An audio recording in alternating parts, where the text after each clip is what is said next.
രാജ്യം നേരിടുന്ന പ്രധാന പ്രതിസന്ധികളിൽ ഒന്നാണല്ലോ ഊർജ പ്രതിസന്ധി, പ്രത്യേകിച്ച് വൈദ്യുതോർജ്ജം അഥവാ ഇലക്ട്രിസിറ്റിയുടെ അപര്യാപ്തത. എന്നാൽ ഗുജറാത്തിൽ നിന്ന് പ്രതീക്ഷയുടെ പുതിയ ഒരു വാർത്ത വരുന്നു. ഭൗമ താപോർജ്ജം ഉപയോഗിച്ച് വൈദ്യുതി ഉൽപ്പാദിപ്പിക്കുന്ന രാജ്യത്തെ ആദ്യ പ്ലാന്റ് ഗുജറാത്തിലെ അങ്കലേശ്വറിൽ സ്ഥാപിതമാകുന്നു.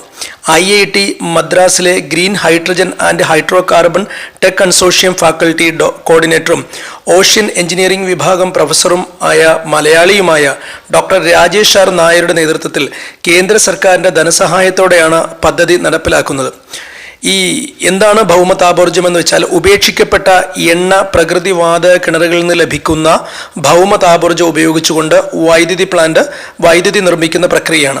അങ്കലേശ്വറിലെ ഓയിൽ ആൻഡ് ഗ്യാസ് കോർപ്പറേഷൻ പ്ലാന്റിലാണ് പദ്ധതി നടപ്പിലാക്കുന്നത്.